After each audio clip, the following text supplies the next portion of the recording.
en la, en la región de Isan, que es el noreste, y en el norte de Tailandia. En todas esas regiones he estado yo en monasterios y lo que tú describes es, digamos, algo que tu descripción es muy amplia, ¿no? Porque mencionas varias cosas que se pueden dar, pero la realidad es que hay muchas variantes, hay mucha variabilidad, ¿no? Hay monasterios que son, digamos, están muy aislados. Es difícil llegar a ellos y generalmente esos son, vamos a decir, los monasterios ideales para la práctica, ¿no?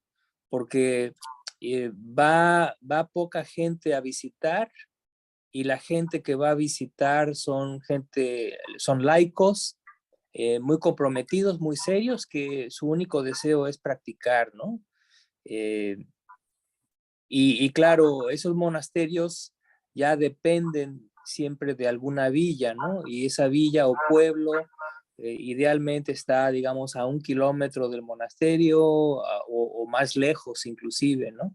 Entonces, esos son los monasterios de la foresta, que podríamos decir son el mejor caso, ¿no? En términos de cuál es el propósito y el objetivo que debe tener la sangha, ¿no? La comunidad monástica, ¿no?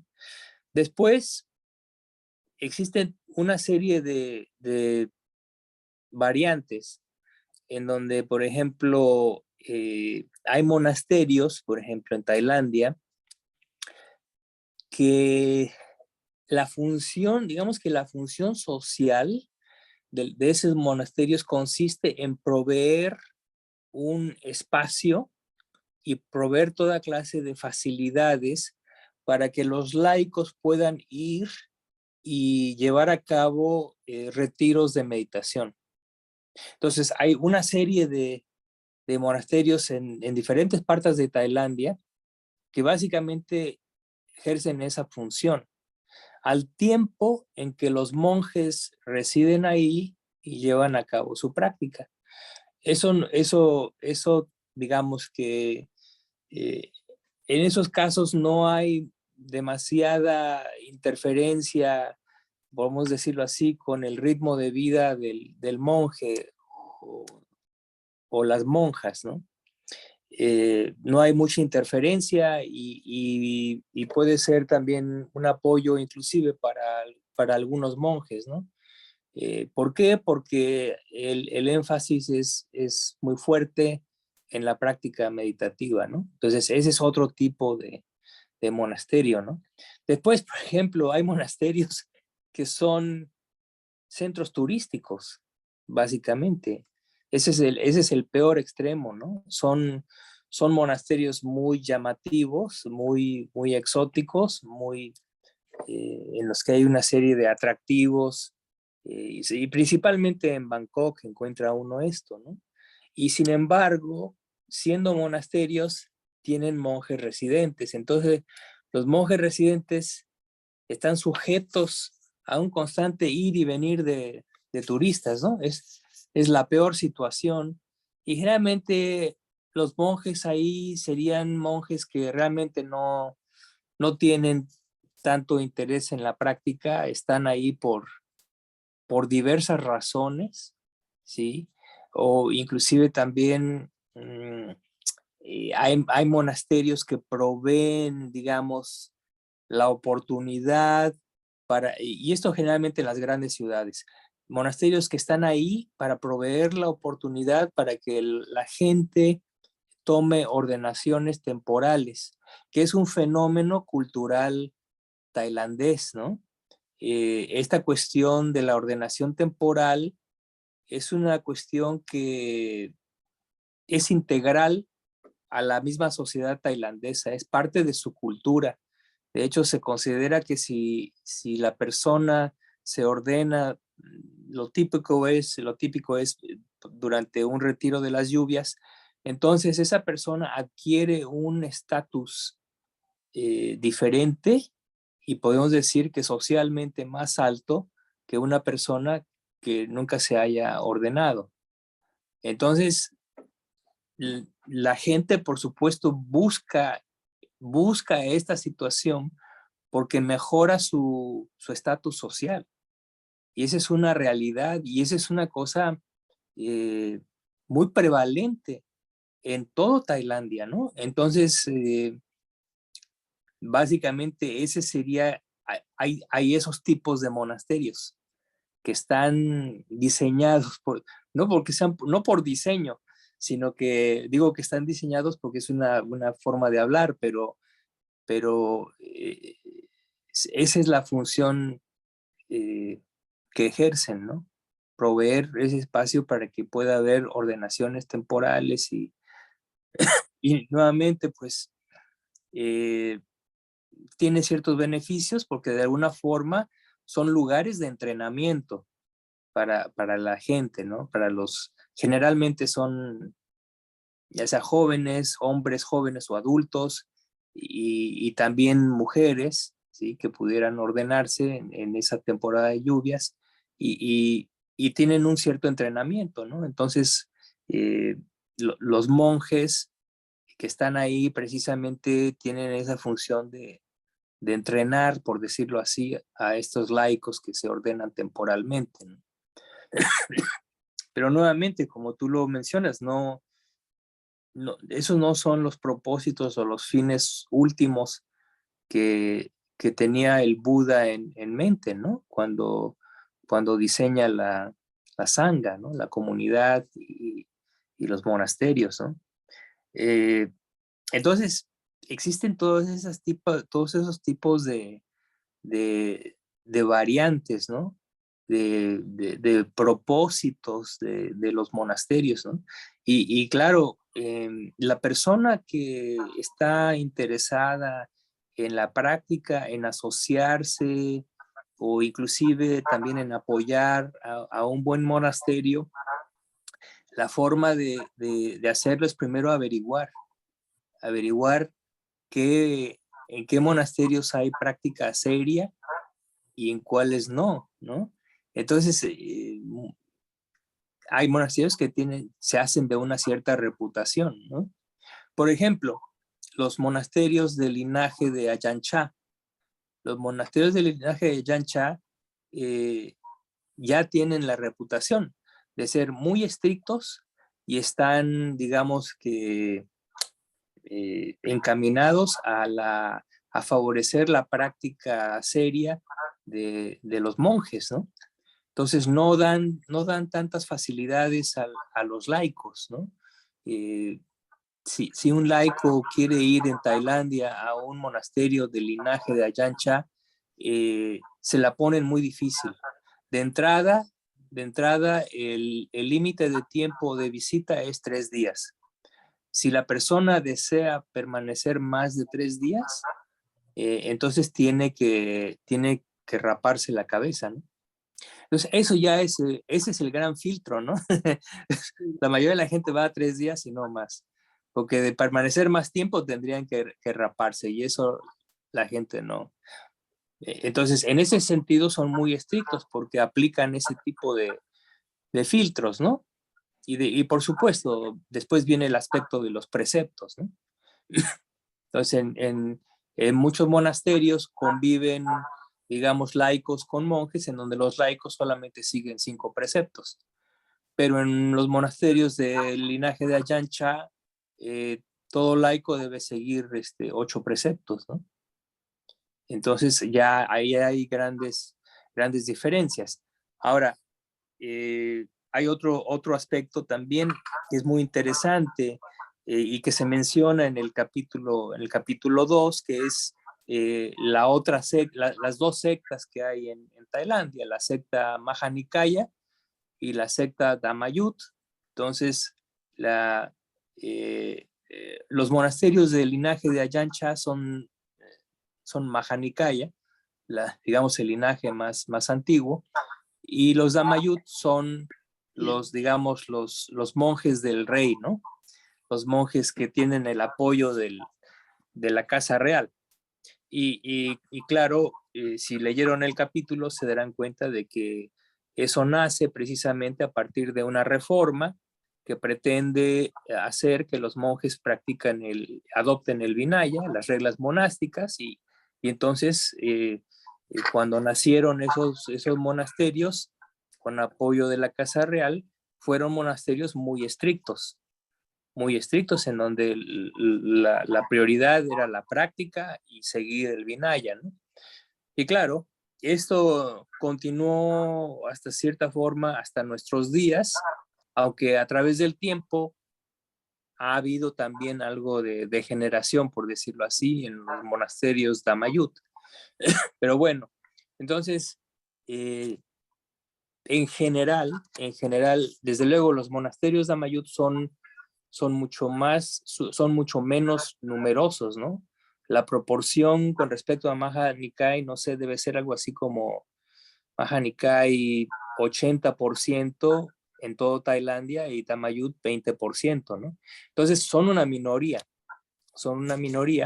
pero también en general, debido a que hay tanta diversidad en el Maha Nikaya, en general el Damayut se considera, por el grueso de la población se considerarían como más estrictos o eh, enarbolando más rectitud, más práctica de acuerdo con lo que estableció el Buda, ¿no? Pero nuevamente hay excepciones, ¿no? Entonces, esto es todo es todo un supermercado, por decirlo así. Las variantes son increíbles, ¿no? O sea, Claro. por ejemplo, también hay otros aspectos, ¿no? A veces, digamos, la fama del monasterio se hace por la misma comunidad monástica, ¿sí? Simplemente por cómo opera la comunidad monástica. Pero, por ejemplo, hay otros monasterios que hacen su fama exclusivamente a partir de un maestro, ¿no? Entonces es el maestro el que tiene digamos, el carisma que atrae a la gente, ¿no? Entonces también eso también se da mucho, ¿no? Y desde luego también eh, en diversos monasterios hay diferentes, inclusive ideologías respecto a la enseñanza y la práctica. Por ejemplo, en el mismo Theravada en Tailandia hay abades, es decir, directores de monasterio, que enarbolan un ideal mahayanista, por ejemplo, ¿no? O sea, su ideal es el ideal de un bodhisattva,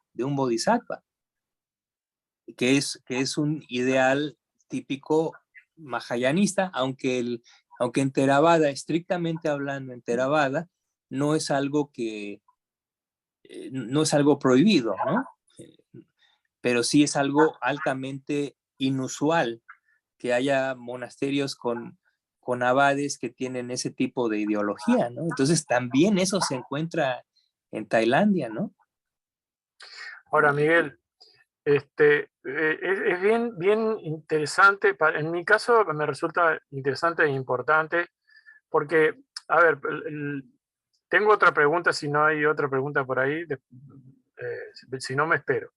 Pero lo que quería comentarte era lo siguiente. Yo hace días que he visto, no sé por qué razón, me ha llegado como una seguidilla de videos, información y audios relacionados con ciertos escándalos en el ámbito budista, ¿no? Sobre todo, parece que hay un problema ahí en el Tíbet y en esa corriente budista que hizo como explosión, ¿no? Entonces Sí, ahora sí, sí, está sí. como empezando a verse una serie.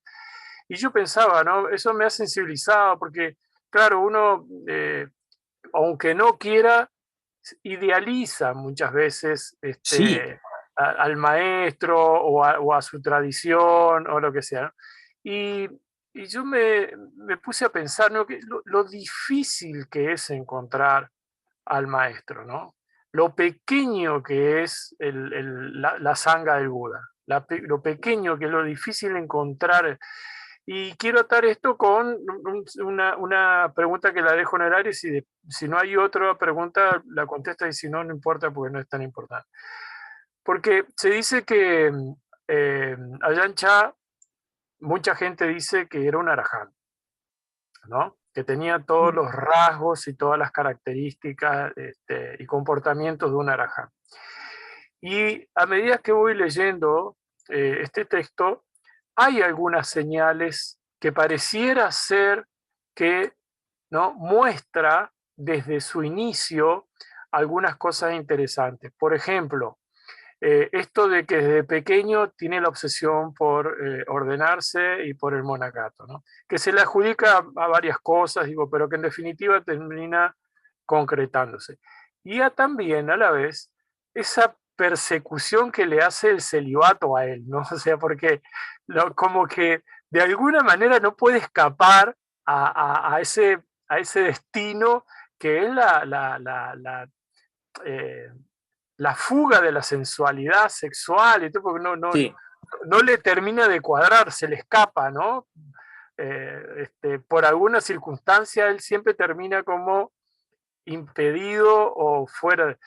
A mí me sonó como una señal, como un signo de predestinación o de cama, que es lo que sí, nosotros entendemos sí, como tal, ¿no? sí, Entonces, estoy atando una cosa con la otra porque me parece que para nosotros, que tenemos la buena fortuna, además, dicho sea de paso, de tenerte a ti de referente, porque por muchas razones, ¿no? Pero una de las tantas es porque creo que hay un ida y vuelta honesto, sincero y cierto, ¿no?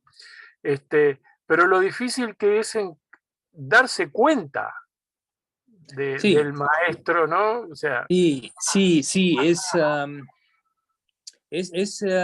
podríamos decir que es es un dilema, no es un problema, porque el problema tiene solución, claro, es un claro, dilema. El dilema es cuando no hay, no hay una solución clara y uno escoge muchas veces, ¿no? Y muchas veces cuando se refiere al maestro, pues esto sucede así. Hay diversas circunstancias, ¿no? Muchas veces no es que uno encuentre al maestro, sino que el maestro nos encuentra, ¿no? Es como que al revés, ¿no? Y bueno, lo que sí es que tenemos ciertas herramientas. El Buda mismo legó ciertas herramientas en donde menciona cuáles son los criterios para escoger un maestro, por una parte, y quién es también el que está calificado para ser un maestro, ¿no? Entonces, en algún sutta el Buda menciona, bueno, cuando uno escoge un maestro, antes antes de hacer la solicitud, digamos, de ser alumno de ese maestro, el Buda dice, tiene uno que observar a esa persona, ya sea hombre o mujer, durante mucho tiempo, ¿no? Entonces, y dice el Buda, después de mucho tiempo de observación y preferentemente de poder convivir con esa persona, al cabo de un tiempo uno tiene que ser tener mucho poder de observación en el sentido de tratar de observar cualquier indicio de deseo, aversión o ignorancia en esa persona. Dice el Buda, si uno detecta que efectivamente hay deseo, aversión e ignorancia en esa persona, pues ese no sería un buen candidato para un maestro, ¿no? Entonces, eso es lo que dice el Buda, ¿no?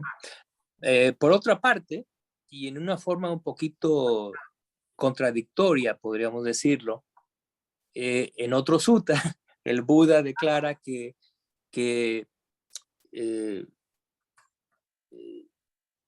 digamos que la cualidad suficiente, si no necesaria, pero sí suficiente para ser un maestro es en el nivel más bajo, el entender una estrofa del Dhamma y poder explicarla, ¿no? Si una persona entiende un verso del Dhamma y lo entiende plenamente y lo puede explicar, ya se considera un maestro, ¿no? Pero ese es el nivel más bajo, ¿no? Pero después él continúa con la descripción, dice, bueno, el siguiente nivel es una persona que ha memorizado un sutta, ¿sí? Conoce un sutta, lo ha memorizado y es capaz de explicarlo, ¿no? Entonces, ese es el siguiente nivel de maestro. Después dice, bueno, después viene aquella persona que conoce una sección de un Nikaya, es decir, de una de las divisiones del Sutta Pitaka. Entonces, ese sería el siguiente maestro. Después vendría la persona que conoce la sección completa, ¿sí? Que conoce un Nikaya completo y lo puede explicar. Después el que conoce 2, 3, 4 y después que conoce los 5 Nikayas. Entonces, ese sigue ya siendo un maestro. Después conoce además el Abhidharma y después si conoce el Tripitaka completo, los suttas, el Abhidharma y el Vinaya. Entonces, ese es un mejor maestro. Y después, curiosamente, el Buda dice, bueno, claro, imagínense ustedes, una persona que conoce el Tipitaka es un verdadero erudito, ¿no? Y los hay, y además los hay, ¿no? Pocos, pero los hay. Y sin embargo, curiosamente, el Buda dice después, pues, encima de este maestro está aquel maestro que, que tiene la primera llana. Entonces, eso es muy interesante porque la precondición para ese nivel de maestro no es el estudio, no es tanto saber, conocer por adentro y por afuera los suttas, ¿no? O el Abhidhamma o el Vinaya, ¿no? Sino que es el logro de la llana, ¿no? ¿Por qué? Porque el logro de la llana implica ya muchas cosas. Primero que nada, lo primero que implica es que esa persona ha sido capaz de suprimir los impedimentos, es decir, conoce la vía para la supresión de los impedimentos. Y al final de cuentas, eso es muchísimo más suprimir los impedimentos es mucho más valioso que tener de memoria 10 suttas, ¿no? O 20, o 30, o 40, o 50, o los que sean. Obviamente que ya en términos prácticos espirituales no hay comparación. Entonces, una persona que tiene la primera llana puede ayudar, en general, podría ayudar a otras personas a lograr eso. De ahí el gran valor, ¿no? Porque nuevamente recalco con mucho énfasis, eso presupone toda una serie de cualidades y desarrollos previos que esa persona ha adquirido para poder llegar a ese punto, ¿no? Entonces, después el Buda continúa y dice, bueno, y mejor que uno que tenga la primera llana es uno que domina la primera y la segunda. Y mejor que eso es el que domina la primera, la segunda y la tercera. Y así sucesivamente se va con las llanas y se va con los logros inmateriales después, ¿no? Y así hasta la cúspide, que es el logro del cese de la sensación y la percepción. Dice, ese es el máximo maestro, ¿no? Pero eso es, el que logra eso es ya sea un anagami y o un arahant. Entonces, ese es el mejor de todos los maestros, ¿no? Ya después viene un Pacheka Buda y después viene un Sama Sambuda, ¿no? El máximo maestro, ¿no? Entonces, existe esa gradación de maestros desde ese punto de vista, ¿no? Entonces, es un punto de vista diferente del primero que mencioné, ¿no? Entonces, esas son digamos, las herramientas que da el Buda para poder discernir quién es y quién no es y quién es y quién no es un buen maestro, ¿no? Entonces, desde luego que también, Por ejemplo, cuando buscamos y tratamos de observar o discernir si un maestro tiene ignorancia o no, es equivalente a decir, bueno, este maestro enseña el camino hacia el entendimiento correcto o no. ¿Tiene una visión clara de lo que es el entendimiento correcto o no? Si no la tiene, pues entonces hay ignorancia, ¿no? Pero si la tiene, en el grado en que la tenga, se ha deshecho de cierto nivel de ignorancia, ¿no? Y eso a veces el estudiante puede tener un cierto indicio, ¿no? Es decir, si las palabras que profiere esa persona son ciertas, son oportunas, son veraces, etcétera, etcétera, ¿no? Eso lo puede uno juzgar como persona, ¿no? Con la poca o mucha sabiduría que uno tenga. Eh, entonces, eso es lo único que podemos hacer, ¿no? Eh, Ahora, es cierto, hay, hay inclusive maestros, y ahora que hay esta proliferación en YouTube, por ejemplo, ¿no? En Internet, hay maestros que tienen una gran facilidad de palabra y que son muy carismáticos, y eso llama mucho la atención, ¿no? Pero eso no necesariamente quiere decir que sea un maestro realizado, ¿no? Que tenga realmente logros. Lo que tiene es una gran facilidad, puede ser un gran comunicador, pero eso no quiere decir que tenga logros. Entonces, su capacidad de guiar a alguien puede estar limitada a pesar de que exista ese carisma y esa facilidad de palabra, ¿no? ¿Por qué? Porque no hay la experiencia. Ahora, el otro extremo es verdadero, es cierto también. Hay maestros que son malos para expresarse, no tienen la facilidad. Y sin embargo, pueden tener vías y frutos, ¿no? Pueden ser sotapanas, sakadagamis, anagamis o inclusive arahants. Y simplemente no tienen la facilidad de comunicación. Entonces una persona que no sepa los pasa por alto inmediatamente, no les da la más mínima atención y pueden ser nobles, pueden ser gentes nobles, ¿no? Entonces ahí la persona se pierde de una oportunidad, podríamos decirlo. Pero ahora, habiendo dicho todo esto, hay otro aspecto que es fascinante y que es el, el mismo karma. Es decir, el karma del buscador y el karma del mismo maestro. Claro. Y que o los va a unir o los va a separar. Y esa es una cuestión que a veces es fuertísimo, ¿no? Es que viene arrastrándose de vidas, ¿no? Y entonces se reencuentra uno a estas gentes, ¿no? Para bien o para mal, porque también puede ser para mal, ¿no? Porque pueden haber maestros que no guían correctamente, ¿no? Y que van a representar un obstáculo más que una ventaja para ese buscador, ¿no? Por Entonces, ejemplo, el maestro de Angulimala, que seguramente ejemplo tendrían, buenísimo. claro, tendrían un nexo muy fuerte, ¿no? Hasta llegar a ese punto. Así es. Ese es un ejemplo buenísimo, es exactamente eso. Exactamente es un ejemplo de lo que estoy diciendo. El primer maestro de Angulimala, ¿sí?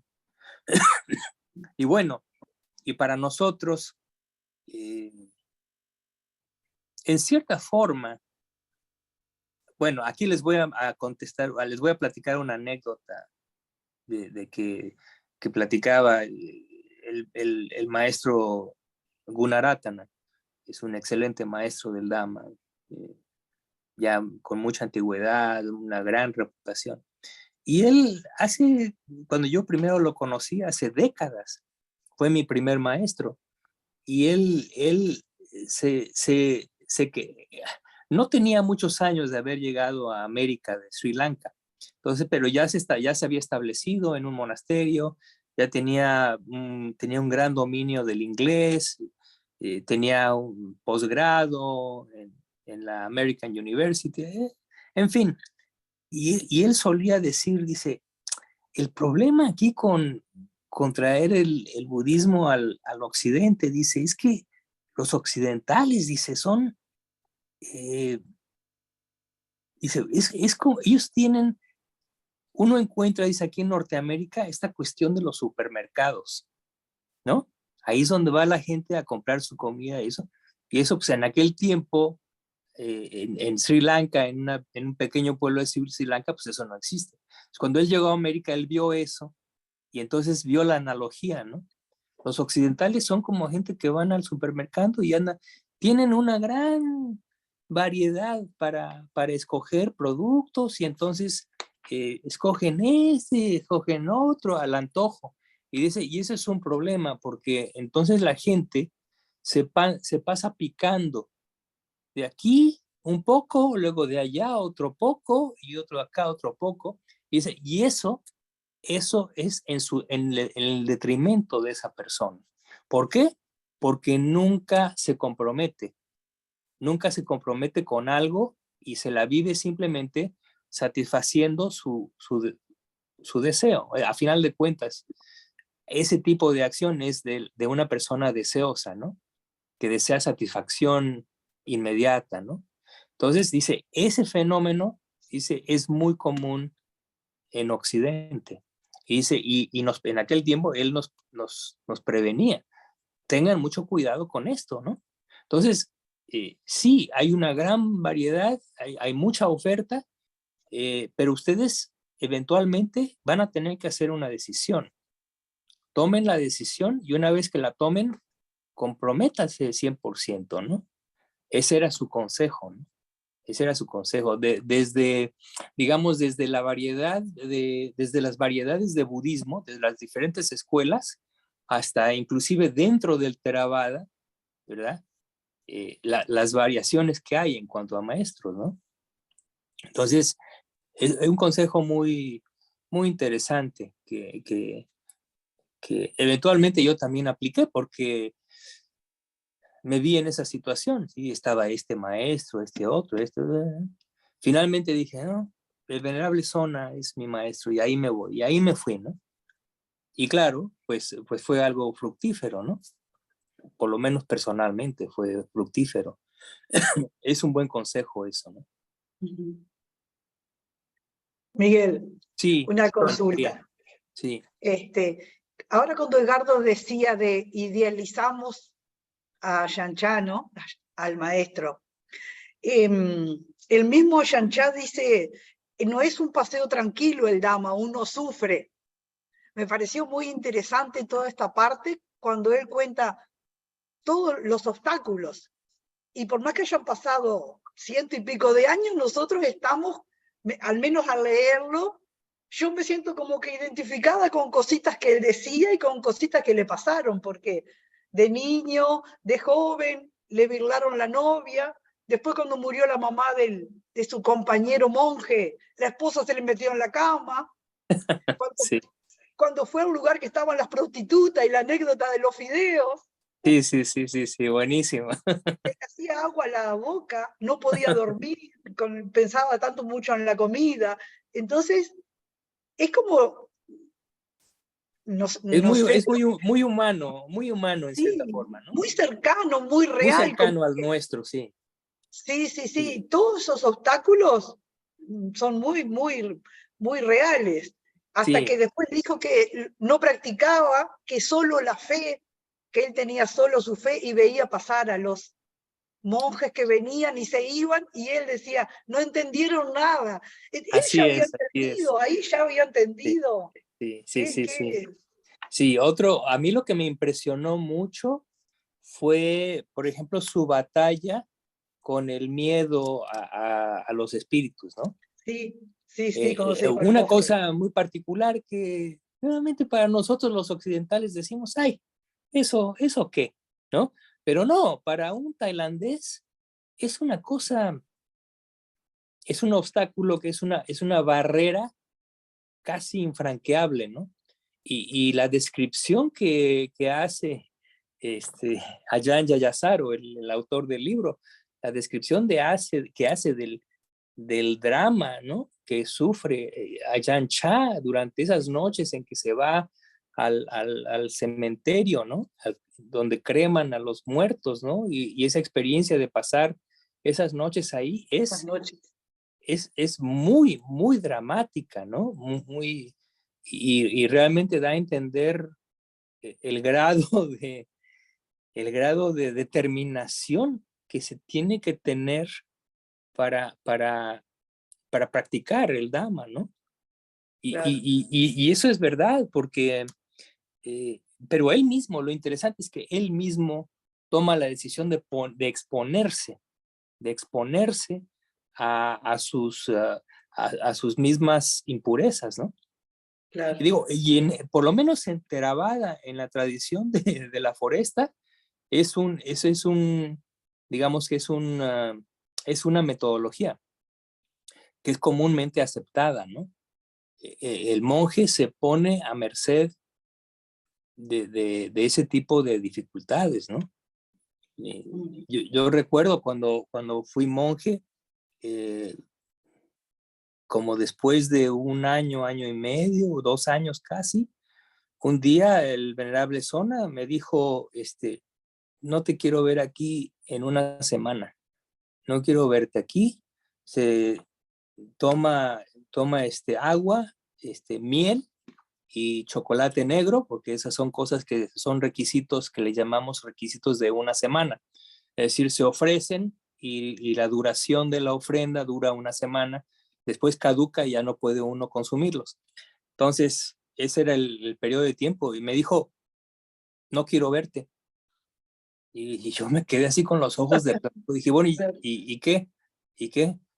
Vete al bosque, dice, llévate tu paraguas, tu mosquitero, tu miel, tu chocolate y suficiente agua para una semana.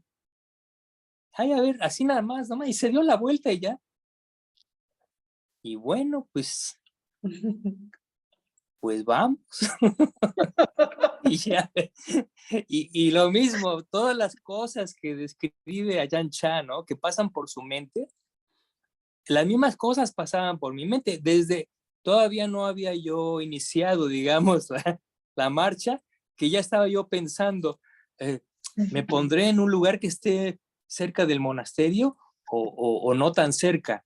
Y pensaba yo, bueno, si me pongo cerca, me siento más seguro. Pero si me pongo cerca, entonces los monjes o el venerable o el Brilesone me va a ver. Y si ve que me pongo cerca, pues eso no es bueno. Entonces tengo que armarme de valor para no ponerme tan cerca del monasterio. Y bueno, al cabo de una semana, bueno, es una historia larguísima, pero bueno, salieron tantas cosas en la cabeza y había cosas que se tenían que resolver de alguna forma u otra, ¿no? Pero todas son cosas psicológicas, internas, de mucha presión, que ejercen mucha presión sobre el monje, ¿no? Y que hacen cuestionar el por qué está uno allí, ¿no? Y hay momentos y eso lo experimentan yo creo que casi todos los monjes, ¿no? Sobre todo en las etapas tempranas, simplemente llegan a un estado de desesperación total en que dicen, no, yo ya esto es una locura, ¿por qué estoy aquí haciendo esto, no? Ya me quiero ir, ¿no? Porque la presión es muy alta, ¿no? Pero, como digo, es parte de la metodología, ¿no? Es parte del método, sobre todo en la tradición de la foresta, ¿no? Y sí, literalmente te vas y te buscas un árbol por ahí, a ver, ¿no? Y bueno, y aquí en los bosques de la Columbia Británica, pues hay puma y hay osos, etcétera, etcétera, ¿no? O sea, no es una cosa así muy, muy segura que digamos, ¿no? Y bueno, en fin, pero es nomás como un ejemplo, ¿no? De lo que tiene uno que pasar y, y, y a final de cuentas, yo pienso que la mayoría de los monjes en esta situación acaban pensando igual que Ajahn Chah, ¿no? Que acaban pensando, bueno, la conclusión es, bueno, pues ya si me muero, pues ya me muero. Por lo menos morí en aras de un buen ideal, ¿no? Y eso es, a final de cuentas, acaba uno concluyendo eso, ¿no? Al tiempo que está uno temblando de miedo, ¿no? Es la verdad, pero y uno observa y se cuestiona, bueno, ¿este miedo por qué o qué?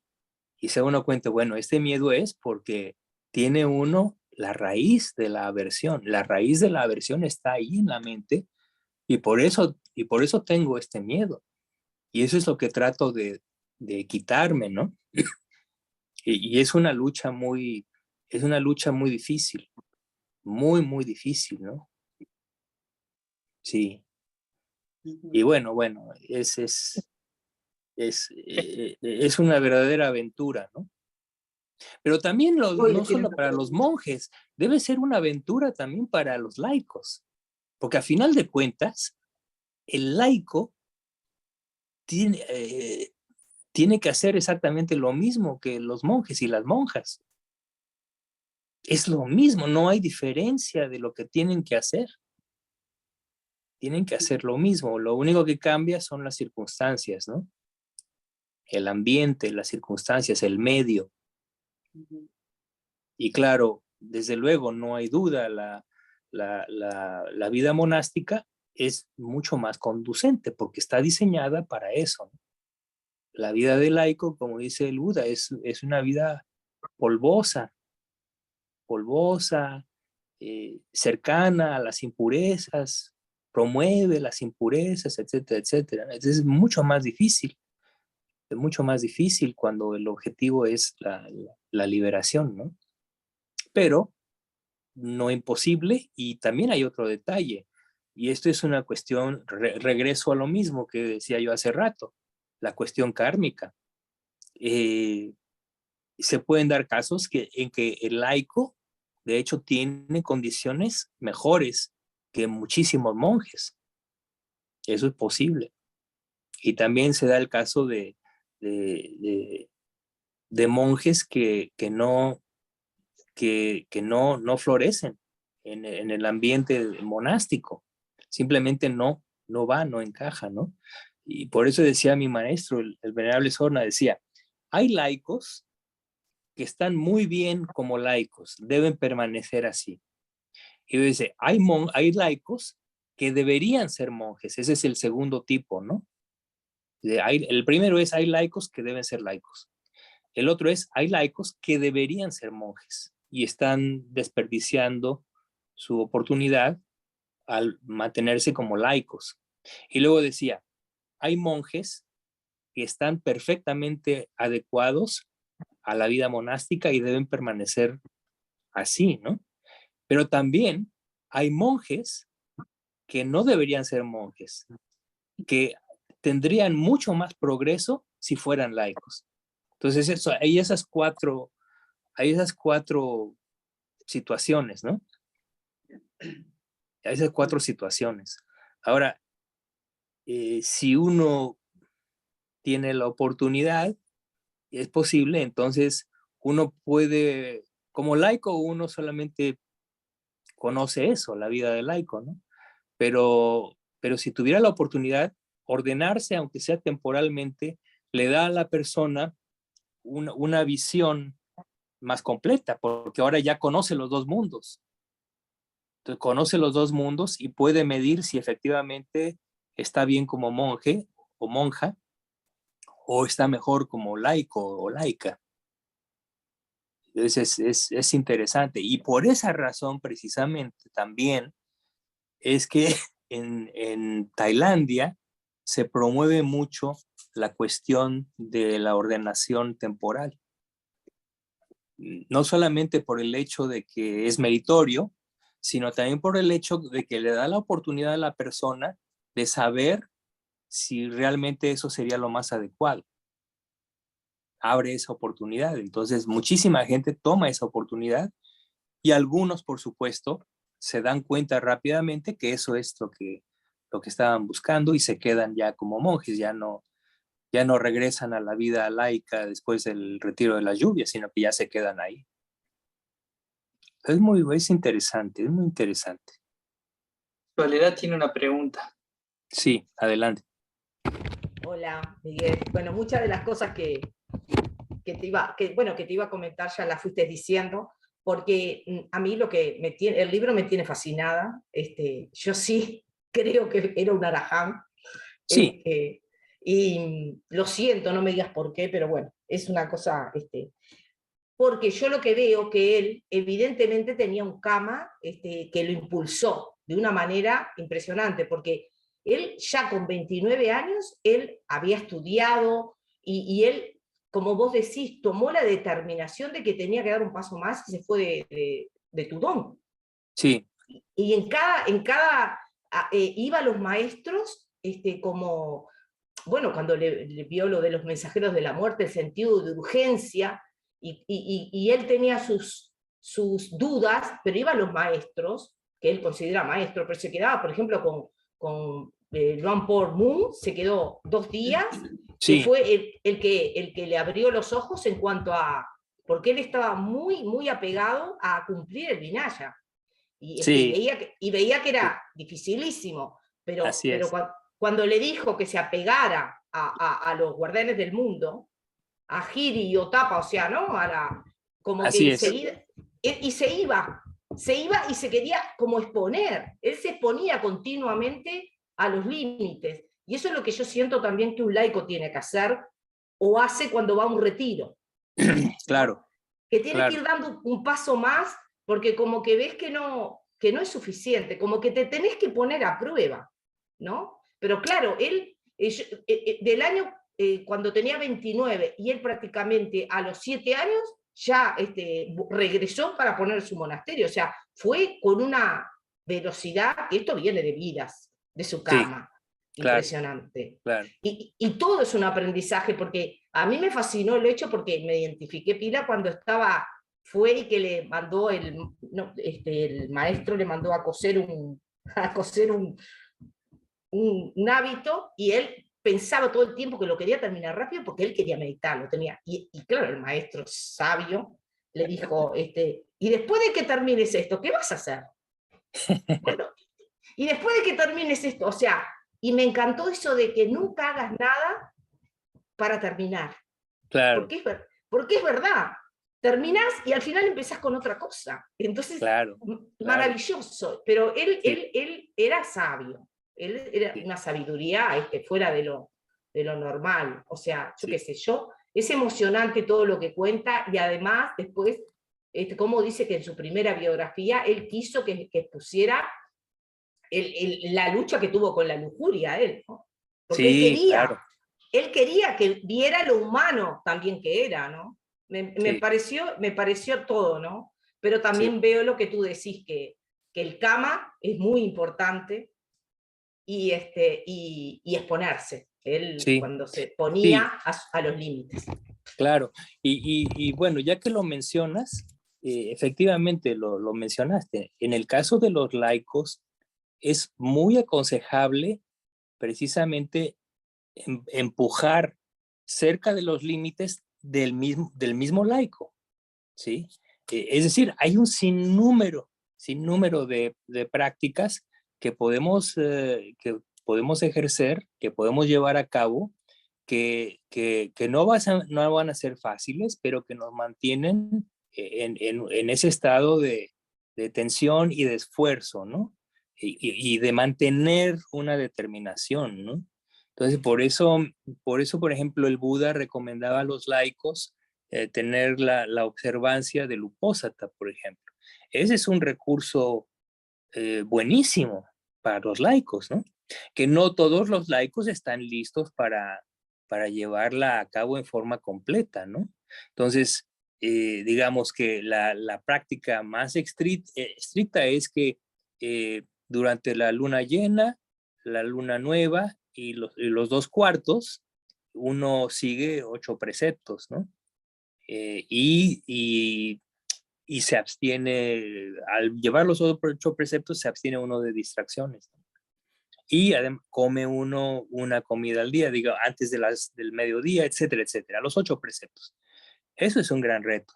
Entonces, sin embargo, un laico puede empezar, digamos, en una forma no tan estricta, sino, digamos, practicar el upasana solamente durante las lunas llenas, una vez al mes, en lugar de una vez por semana. Después puede ir progresando a lo largo del tiempo y determinar, bueno, ahora siento que estoy un poco flojo, voy a hacer las cosas un poquito más difíciles, lo voy a hacer cada 15 días. Y entonces se establece su upasana cada 15 días, ¿no? Durante la luna nueva y la luna llena. Y así sucesivamente. Entonces, otra recomendación que, por ejemplo, mi maestro... Miguel, antes ¿Sí? que avances, tenía una duda con respecto, porque también creo que lo leí en el libro, o sea, en algún lugar se dice que tiene que ser una comida antes del mediodía, porque alguien ahí, no sé, en el libro creo que mismo decía que era una comida, pero no importaba si era a las 2 o las 3 de la tarde, siempre que fuera una. ¿O tiene que ser antes del mediodía? No, el Vinaya establece... Antes del de hecho, mediodía. el Vinaya establece que uno puede comer y no especifica cuántas veces, simplemente que sea antes del mediodía y una vez que haya salido el sol, y digamos que la pauta es que una persona con su brazo estirado pueda ver las rayas de la mano. Ese es el criterio para el momento en que puede empezar a comer. Es decir, apenas está saliendo el sol, La todavía sombra. hay oscuridad, pero esa es la pauta, ¿no? Si uno con la mano estirada puede ver las comisuras, las rayas de la palma de la mano, esa es la medida Bien. del momento en que ya puede empezar a comer. Y la otra es el mediodía, ¿no? El mediodía es el otro límite. Pero yo escuché que algunos maestros lo consideran como 1:30 de la tarde. Es que depende del uso horario.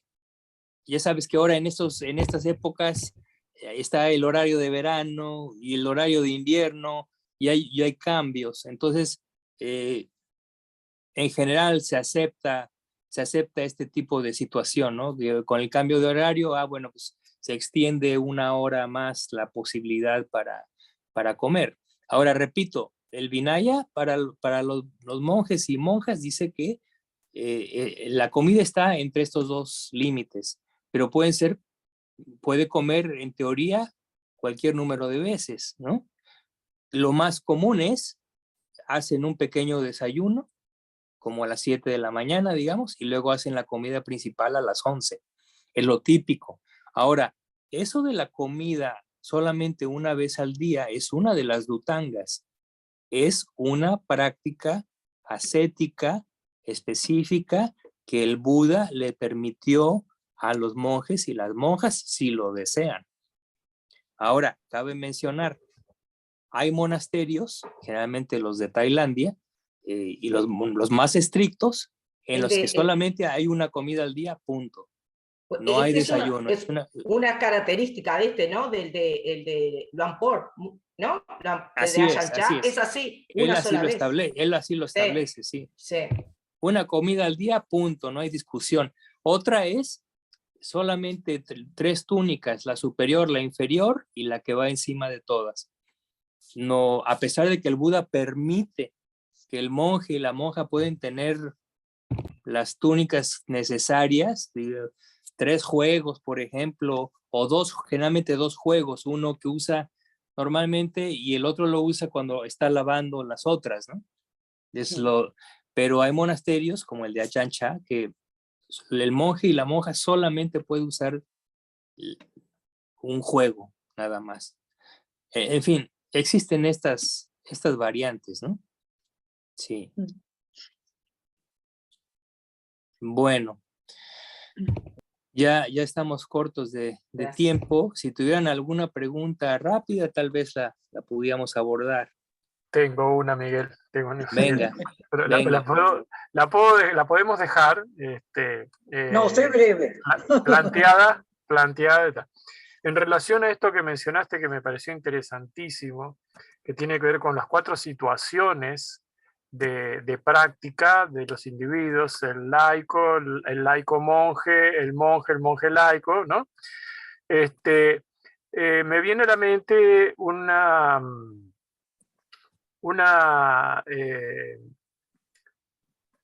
descripción que le escuché a un monje de otra tradición, ¿no? Pero que me pareció interesante, que está relacionado con el entender cuál es, además de eso, el aspecto de práctica de cada individuo, ¿no? El individuo debe entender si tiene las cualidades para desarrollar jnana, o si tiene o no las tiene, por ejemplo, si tiene las cualidades para desarrollar sila, y si no las tiene, y si tiene las cualidades para desarrollar sada, ¿no? Es decir, el individuo tiene que entender por dónde ir y no insistir por dónde no, igual que el laico monje laico y así, Sí, ¿no? Ahora, sí. la pregunta es la siguiente, Miguel, porque acá yo creo que está el meollo de algo que me interesa mucho, y Ujú. es ese individuo, tanto en ese aspecto que tú mencionabas de las 4 situaciones como de las 3, estos otros aspectos, ¿lo percibe por sí mismo o es acá necesario que haya un maestro que con la experiencia para poderle decir a ese individuo, tú puedes hacer esto y debes tomar por tal camino? Porque es muy difícil también uno solo darse cuenta de eso, ¿no? Definitivamente para eso son los maestros, precisamente.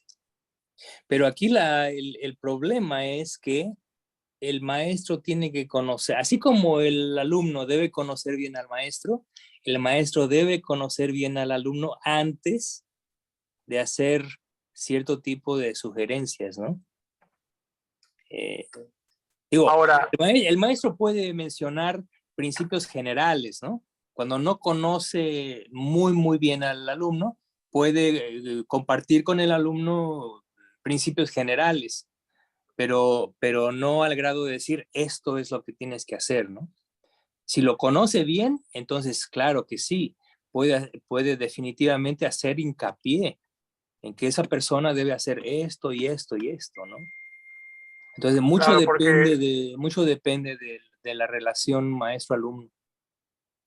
claro, porque a mí me está pasando, Miguel, en este momento en que es algo que no es algo, ¿cómo te digo?, pensado, ni elaborado, sino que es algo intuitivo, en donde ya las comunicaciones por esta vía me están resultando cada vez menos productivas, ¿no? Entonces, Sí, me doy cuenta que necesito la convivencia con un maestro, porque hay, por ejemplo, los retiros que muchas veces se hacen a distancia, ¿no? Me parece que hay una pérdida de oportunidad ahí enorme de que el maestro, al convivir con uno, porque no es tanto que uno averigüe acerca del maestro, es que el maestro averigüe acerca de uno, porque la claro, orientación debe venir de claro. allá para acá, no de acá para allá. Sí, sí. Entonces, me parece que la presencialidad es fundamental en esto, ¿no? En esta toma de decisión. Es absolutamente fundamental, para bien o para mal, porque hay todo un espectro de situaciones que son reales cuando se da la interacción personal, particularmente en un ambiente monástico o en un ambiente de retiro. Hay cuestiones que un buen maestro aplica precisamente para conocer al alumno, ¿no? Y esto le da la pauta al maestro para poder hacer toda clase de sugerencias, ¿no? Y hay cosas que uno ni se imagina. Por ejemplo, el maestro observa simplemente cómo camina el alumno, ¿sí? Y el observar eso le da una pauta al maestro de cuál puede ser digamos, su personalidad, en términos de sus impurezas, de sus impedimentos, ¿no? Su Por ejemplo, temperamento, por ejemplo. Su temperamento, exactamente, ¿no? Si, por ejemplo, observa que el alumno planta el pie, todo el pie junto al mismo tiempo, ¿no? Es decir, camina como dando pisotones, y eso está descrito en el Visuddhimagga. Entonces, ese alumno tiene un temperamento aversivo. Es típico de la persona aversiva, y mientras que otras gentes dan el paso primero tocando con la parte frontal del pie, otros lo hacen primero tocando el talón. Entonces, cosas tan pequeñísimas como esa dan una pauta muy clara a un maestro. Digo, yo menciono un pequeño detalle de lo que se puede observar presencialmente, pero son miles de detalles que se observan y que entonces le dan la pauta al maestro para hacer una sugerencia. Y eso solamente presencialmente. Muy difícil, de otra forma es muy difícil. Sí. ¿Puedo hacer una cortita también? Perdona el abuso, Miguel. Sí, no, adelante. Lo que pasa es que surgieron tantas cosas interesantes. Esto que tú mencionas acerca de la exposición y la crisis, ¿no? Que el individuo debe, entre comillas, provocar para de alguna manera enfrentar sus impedimentos y tal. Esa crisis es necesaria para hacer un rompimiento de alguna de las cadenas, por ejemplo, en los primeros 3 casos. Es necesariamente el individuo, la pregunta sería, ¿necesariamente el individuo experimenta una crisis antes de romper uno de los eslabones o no? No necesariamente, porque existen diferentes formas de tratar las corrupciones mismas. Y de hecho, les recomiendo que lean Majjhima Nikaya, el Sabbasava Sutta, que es el sutta sobre todas las corrupciones. Creo que es el número 2, si no me equivoco. Discursos de extensión intermedia, el número 2, y ahí se da uno cuenta de que hay diferentes tipos de corrupciones que deben ser tratadas de diferentes formas.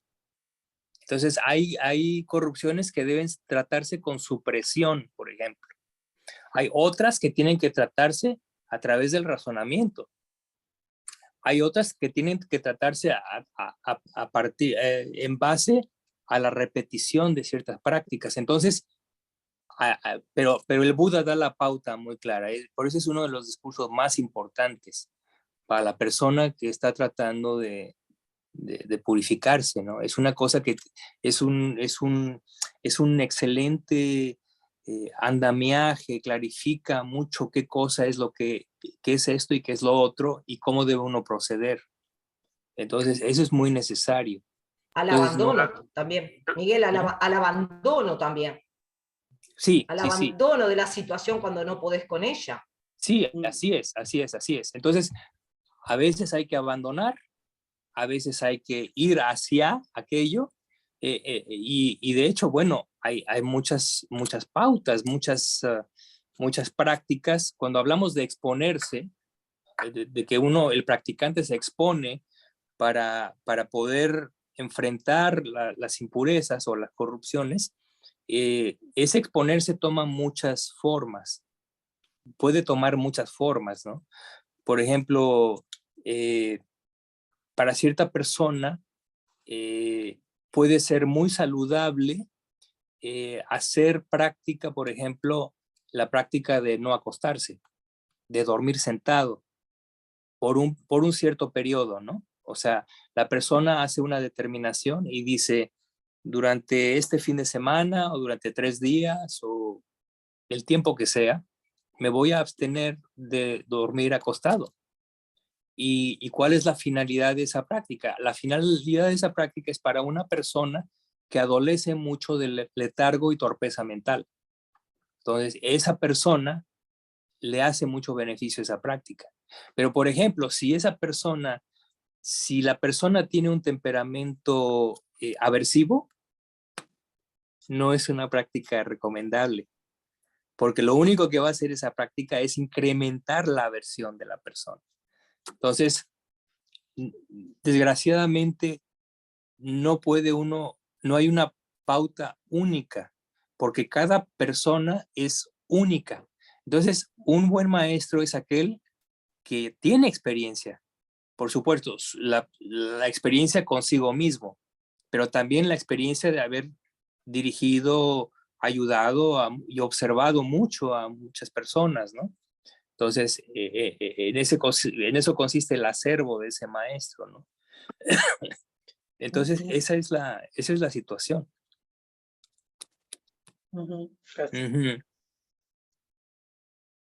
Bueno, podemos seguir en la siguiente sesión, continuamos con lo mismo, porque es de mucho provecho tener estas discusiones.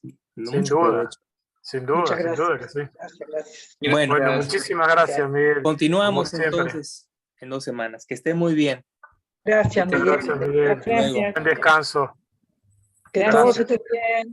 Chao, Gracias, chao. compañero. Gracias. Gracias, buen descanso.